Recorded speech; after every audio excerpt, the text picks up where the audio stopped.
যেমনটা জানিয়েছিলাম, মঞ্জুরুল হাসান বুলবুল আছেন আমাদের সাথে নির্বাচন বিশ্লেষণে। তার কাছ সাথে আবারও আলোচনায় ফিরে যেতে চাই। মঞ্জুরুল হাসান বুলবুল, বিরতিতে এর আগে আমরা যেমন যে বিষয়গুলো নিয়ে কথা বলছিলাম, যে আন্তর্জাতিক গণমাধ্যমে দেশের এই নির্বাচনকে ঘিরে তারাও বেশ আগ্রহের সাথে প্রকাশ করছে। এছাড়া বেশ কয়েক বছরের নির্বাচনী জরিপ কিংবা নির্বাচনী ফলাফল যদি আমরা বিশ্লেষণ করি, সেক্ষেত্রে দেখা যাচ্ছে যে একটি দলের, নির্দিষ্ট একটি দলের ভোটার সংখ্যা বেড়েছে বা ভোটের সংখ্যা বেড়েছে, তাদের জনপ্রিয়তার বিষয়টিও প্রাধান্য পেয়েছে। এবারে যদি আমরা একটু কথা বলতে চাই যে প্রথমবারের মতো এবার বেশ কটি আসনে, প্রায় 600 আসনে ইভিএম এর ব্যবহার হচ্ছে, 6টি আসনে প্রত্যেকটি কেন্দ্রে ইভিএম এর ব্যবহার হচ্ছে। ইভিএম এর ব্যবহারটিকে নিয়ে আসলে আমরা যদি আলাদা করে কিছু জানতে চাই, তাহলে এই ইভিএম এর ব্যবহার নির্বাচনী ব্যবস্থাকে কতটুকু শক্তিশালী করতে পারছে বা পারবে বলে আপনার মনে হচ্ছে? এটি নিয়ে আলোচনা আছে, কিন্তু চূড়ান্ত বিচারে আপনি 10 কোটি ভোটার, এখন আমাদের 10 কোটি ভোটার যদি 4টার মধ্যে ভোট গ্রহণ শেষ হয় এবং 10 কোটি ভোটারের যদি 60 ভাগ 70 ভাগ ভোট দেয়, তাহলে পরে যে বিপুল পরিমাণ ব্যালট আপনাকে হাতে গুনতে হবে, সেটা একটা পরিশ্রম সাধ্য এবং ভুল হওয়ার সম্ভাবনা অনেক বেশি থাকে। কাজেই আপনাকে যান্ত্রিক পদ্ধতিতে যেতে হবে, প্রযুক্তির ব্যবহার করতে হবে। আপনি দেখেন, আমি একটা উদাহরণ, খুব সাদামাটা উদাহরণ দিই। যশোরের বেনাপুল পর্যন্ত যদি আপনি যান, তাহলে এই বাংলাদেশের অংশে আমরা বিশ্বাস করি যে ইভিএম আমাদের লোকজন পারবে না, এটা সম্ভব না, আমরা আমাদের বিশ্বাসের মধ্যেই নাই। কিন্তু সীমান্তটা ক্রস করে যদি 200 গজের মধ্যে যান ভারতীয় অংশে, ওই লোকগুলি কিন্তু ইভিএম পদ্ধতিতে ভোট দিচ্ছেন। তাহলে যদি বাংলাদেশ সীমান্তের 100 গজের মধ্যে যে মানুষগুলি ভারতে বসবাস করেন, তারা যদি এই প্রযুক্তির সুবিধা নিতে পারেন, তাহলে এই দিকে 100 গজ দূরে আমরা কেন পারবো না? এটা সম্ভব, সময় সাপেক্ষে। এইবার অনেক আলোচনা হয়েছে, তারপরে 6টি আসনে পাইলট হিসেবে করা হচ্ছে। আমরা দেখতে চাই এখানে কোনো জটিলতা হয় কিনা, ভোটারদের কোনো জটিলতা হয় কিনা, যন্ত্রের কোনো জটিলতা হয় কিনা। আর যন্ত্র নিয়ে আপনি মানে হাতে গোনা নিয়ে যেমন ফলাফল প্রত্যাখ্যান করা আছে, ব্যালট বাতিল করা নিয়ে প্রশ্ন আছে। আমেরিকান যুক্তরাষ্ট্র যেহেতু তারা হাতে ব্যালট করে না, আমেরিকান যুক্তরাষ্ট্রেও কখনো কখনো যান্ত্রিক পদ্ধতিকে এটি নিয়ে জটিলতা হয়। কাজে জটিলতা আপনি হাতে গুনলেও হতে পারে, এটাতেও হতে পারে, কিন্তু একটি প্রযুক্তির সুবিধা আমরা কেন গ্রহণ করব না? আপনি যেমন ধরেন এইবার নতুন আরেকটি বিষয় হচ্ছে ফেক নিউজ, সোশ্যাল মিডিয়াতে ভালো খবর যেমন আমরা পাই, আবার খারাপ খবর, উত্তেজনাও খবর, গুজবও ছড়ানো আছে, যার ফলে ইন্টারনেট স্লো করা হয়েছে। তা আমরা ডিজিটাল বাংলাদেশ বলবো আর ডিজিটাল সুযোগ সুবিধাকে সীমিত করবো, এটা তো হতে পারে না। কিন্তু পরিস্থিতি আমাদেরকে বাধ্য করেছে, কারণ এই প্রযুক্তিটি এমন খারাপ মানুষদের হাতেও আছে যারা এই প্রযুক্তির সুযোগ নিয়ে একটা ভালো কাজকে নস্যাৎ করতে পারে। কাজে পরিস্থিতির কারণে এটা করতে হয়। হয়তো আমাদের ভবিষ্যতে ভাবতে হবে যে প্রযুক্তির এমন একটি মানে নির্ভরযোগ্য ব্যবহার আমরা করতে পারি যাতে খারাপ মানুষেরা এটার ব্যবহার না করতে পারে। কাজে সেই জায়গাটাতে আমি মনে করি যে আমাদের ইভিএম বলেন, সোশ্যাল মিডিয়াতে ফেক নিউজ, গুজব রটনাকারী, যে সকল সোশ্যাল মিডিয়া অস্থিতিশীলতা সৃষ্টি করে, মিথ্যা খবর জটায়, তাদেরকে আইডেন্টিফাই করার জন্য একটা বিশেষ পদ্ধতি বের করা, এইগুলো দ্রুত হবে। কিন্তু আমরা চুপচাপ বসেই থাকবো যে না, আমরা ইভিএমে যাবো না, আমরা সোশ্যাল মিডিয়া বন্ধই করে দেবো, ইন্টারনেট বন্ধই করে দেবো, এটি কোনো সমাধান না। এটির মধ্যে খারাপ ভালো দুটি হয়তো থাকবে, কিন্তু ভালোটার দিকে আমাদের এগিয়ে যেতে হবে। ইভিএম এর যে কেন্দ্রগুলোতে ইভিএম এ ভোট গ্রহণ হচ্ছে, সেখানে তাড়াতাড়ি তুলনামূলক কম সময়ের মধ্যে ভোট গ্রহণ শেষ হবে এবং গ্রহণ যথাসময়ই হবে, কিন্তু গণনাটা খুব সহজে হবে, কারণ এটা যান্ত্রিক পদ্ধতিতে গণনা হবে। একটি বাটন টিপ দিলে পরেই চলে আসবে। যেটি এখানে ধরেন 6টি ভোট কেন্দ্রে যদি 4 লক্ষ ভোটার থেকে 4 লক্ষ ব্যালট আমাকে গুনতে হচ্ছে না, আমাকে কিন্তু এইখানে হাতের পদ্ধতিতে গেলে পরে আমাকে 4 লক্ষ ব্যালট প্রতিটি একটা একটা করে গুনতে হবে। কাজে একটা সময়ের ব্যাপার আছে, হিউম্যান এরর আছে। আপনি দেখেন আমাদের পাবলিক সার্ভিস কমিশন, তাদের একটা চমৎকার সফটওয়্যার আছে।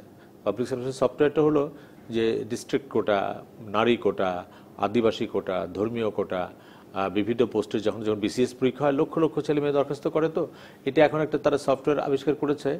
তারা ধরেন প্রোগ্রামিংয়ে দিয়ে দিল যে একটা জেলা কোটা আছে ময়মনসিংহের জন্য 1%, এটি প্রোগ্রামিংটা দিয়ে দিল, এবং যখন তারা প্রোগ্রামিংটা অন করে, সঙ্গে সঙ্গে তারা এই 4 লক্ষ বা 60 লক্ষ অ্যাপ্লিকেশন তারা বাছাই করে ফেলে মুহূর্তের মধ্যে, যে জেলা কোটাতে কোন জেলা কতগুলি আসবে।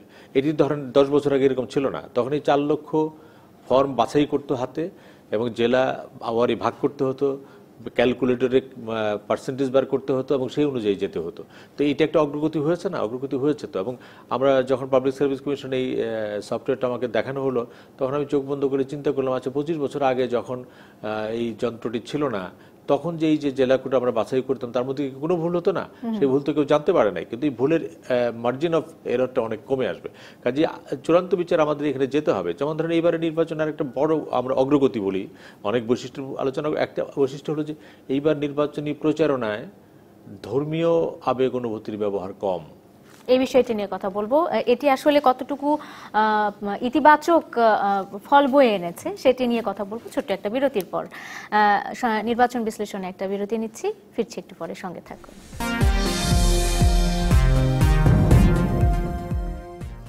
বিরতির পর স্বাগত আরেকবার, দেখছেন ডিবিসি সংবাদ। টেলট্র্যাক, জীবন গুছিয়ে দেয় নিশ্চিন্তে। দর্শক, এই মুহূর্তে আমাদের সাথে যোগ দিচ্ছেন সহকর্মী শাহনাজ রুমা, তিনি আছেন মহাখালীতে। নির্বাচন কেমন চলছে সেটাই জানবো আমরা শাহনাজ রুমার কাছে। শাহনাজ রুমা, একটু জানাবেন, আপনি মহাখালীতে আছেন, সেখানে ভোট গ্রহণ কেমন চলছে, ভোটারদের প্রতিক্রিয়া, সবকিছু মিলিয়ে সার্বিক পরিস্থিতি জানান আমাদের। মহাখালী ওয়্যারলেস গেটের মোড়ে সেই স্কুলটি, যেই কেন্দ্রটি 17 আসনে পড়েছে, ঢাকা 17 আসনে পড়েছে সেটি, এবং এই কেন্দ্রে আমরা আসার পরে যেটি দেখেছি যে বিশাল এক লাইন, অর্থাৎ মহাখালী ওয়্যারলেস গেটের মোড় থেকে শুরু করে এই কেন্দ্রের যতটুকু চোখ যায় অতটুকু পর্যন্ত আমরা দেখেছি দীর্ঘ লাইন, এবং যারা অপেক্ষমান এখানে ভোটার আছেন তারা আসলে অনেকেই বলছেন যে ঘণ্টাখানেক বা তার চেয়েও বেশি সময় তারা আসলে অপেক্ষা করছেন এই লাইনের সারিতে, এবং তারা অপেক্ষা করছেন তাদের ভোট দেওয়ার জন্য। আপনি জানেন যে এবারের নির্বাচনকে আসলে সবাই যেমন গুরুত্বের সাথে নিচ্ছে, যারা ভোটার আছেন তারাও খুব গুরুত্বের সঙ্গে নিচ্ছেন, কারণ এবারের নির্বাচনটি আসলে সব রাজনৈতিক দলের অংশগ্রহণে সেই নির্বাচনটি হচ্ছে, এবং এর ফলে আসলে সবার কাছেই কাঙ্ক্ষিত এবারের নির্বাচনটি। তো আমরা দু একজন ভোটারের সঙ্গে কথা বলতে চাই, তারা যারা একেবারে তরুণ, যারা একেবারে নবীন, এবার প্রথমবারের মতো ভোট দিচ্ছেন, তাদেরকে আমরা দেখেছি আসলে ঘণ্টাখানেক ধরে তারা এই লাইনে অপেক্ষা করছেন। একটু আপনার কাছে শুনতে চাই এবং জানতেও চাই যে কতক্ষণ ধরে এই লাইনে অপেক্ষা করছেন এবং কি প্রত্যাশা করছেন, যে যারা ভোট দিয়ে আসছে তাদের কাছে কি শুনছেন, কেন দেরি হচ্ছে? আচ্ছা, কেন দেরি হচ্ছে এটা তো আসলে বলতে পারছি না, তবে আমি অলমোস্ট 1.5 ঘন্টা যাবত এখানে ওয়েট করছি, এবং আমার আগে যারা ছিল তারা অলমোস্ট 2 ঘন্টা যাবত এখানে ওয়েট করছে। তো আমার 1.5 ঘন্টায় আমি এখান থেকে আমার প্রোগ্রেসটা হচ্ছে, আমি 10 কদমে গিয়েছি, যেখানে আমি বাসা থেকে চিন্তা করেছিলাম যে আমি হয়তো বা 10 বা 15 মিনিটে ভোটটা দিয়ে আমি বাসায় চলে যাব। এরপর তো আমার আর অন্যান্য কাজ আছে, আমার তো মানে ভোট দেওয়ার জন্য আমি 2 ঘন্টা 3 ঘন্টা ওয়েস্ট করবো, এরকম তো সময় আমার নেই। ধন্যবাদ আপনাকে। আপনার কাছে একটু জানতে চাই, কতক্ষণ ধরে এখানে অপেক্ষা করছেন? এটা 1 ঘন্টা 25 মিনিট 30 মিনিটই হবে, এমনই হবে। আমাদের সময়ের তো মূল্য আছে, বাট আমরা এখানে এসে মনে হচ্ছে যে আমাদের সময়ের মূল্যটা নেই, মানে সামনে আগাচ্ছে না। আমরা মানে বেশিক্ষণ হয়নি, মানে এই জায়গা থেকে জায়গা আসে 1.5 ঘন্টা হয়ে গেছে, তাহলে আমরা পুরোটা যেতে আরো 2 ঘন্টা 3 ঘন্টা লাগতে পারে। আমাদের সময়ের মূল্য আছে একটা। আপনি তো তরুণ ভোটার, এবার একেবারে প্রথমবারের মতো নিশ্চয়ই ভোট দিচ্ছেন। জি, একটু অভিজ্ঞতা শুনতে চাই, বা একটু যদি উদ্দীপনা সম্পর্কে জানতে চাই যে কেমন ফিল করছেন? অনেক এক্সাইটেড ছিলাম, কারণ ফার্স্ট টাইম ভোট দিব, আর পছন্দের প্রার্থীকে ভোট দিব, যাতে সে এসে আমাদের জন্য কিছু একটা করতে পারে। সেই এক্সাইটমেন্ট নিয়ে আমরা আর কি আসছি ভোট দিতে।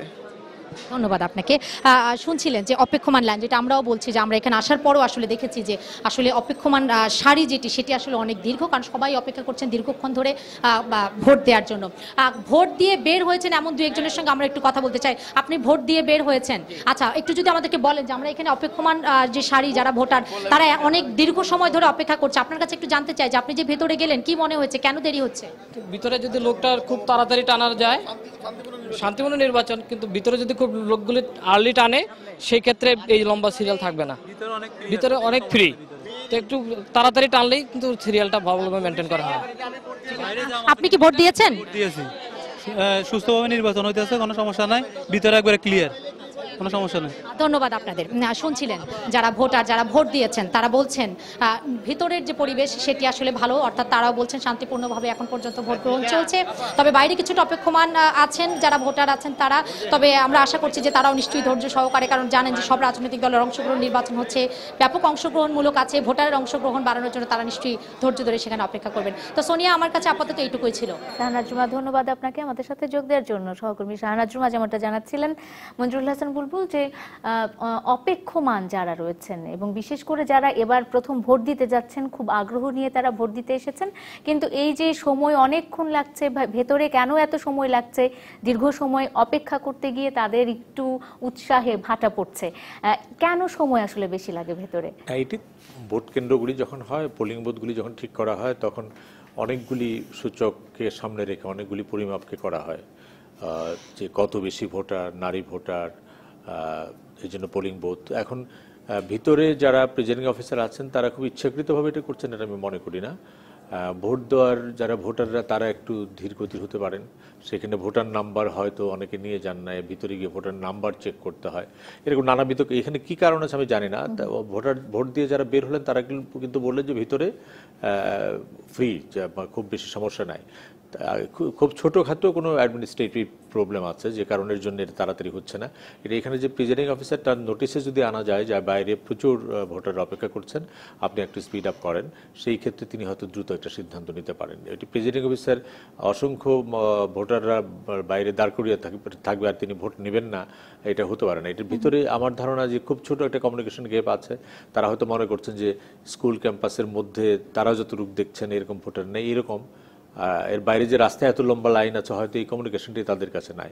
কাজে যদি কোনোভাবে তাকে কমিউনিকেট করা যায় অনেক লম্বা লাইন হয়ে গেছে, আপনি তাড়াতাড়ি। তবে এখানে আমি ভোটারদের বলি যে ভোট কেন্দ্রের যে নিয়ম, সেই নিয়ম হচ্ছে যে একদম শেষ ব্যক্তিটিও বাদ পড়বেন না যদি 3টা-4টার মধ্যে তিনি ক্যাম্পাসের মধ্যে ঢুকে যেতে পারেন। ক্যাম্পাসের মধ্যে ঢুকলে যদি এই লাইনটি জিগজ্যাগ করে অনেক বড় হতে পারে, কিন্তু ক্যাম্পাসের মধ্যে ঢুকে গেলে তাহলে পরে ওই ভোট নিতে যদি রাত 8টাও বাজে 10টাও বাজে ভোট কিন্তু নিতে হবে। কাজে এটি আমি খুব ইতিবাচক দেখছি। এবং তরুণদের একটা অস্থিরতা তো আছে, উত্তেজনা যেমন অস্থিরতাও তাই। কাজে তারা প্রথমবার ভোট দিতে এসছে, তাদের ধারণা যে এটির ভিতরে কি হচ্ছে, কিভাবে ব্যালটে সিল মারতে হয়, তাড়াতাড়ি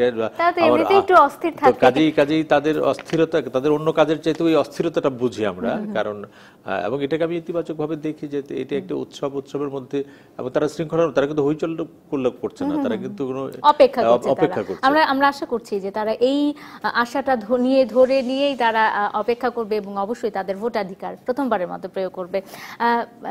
সংবাদে এই ছিল এখনকার মতো। এরপর লাঞ্চ টাইম নিউজ নিয়ে আসবেন সাব্বির আহমেদ। সঙ্গে থাকুন 24 ঘন্টা।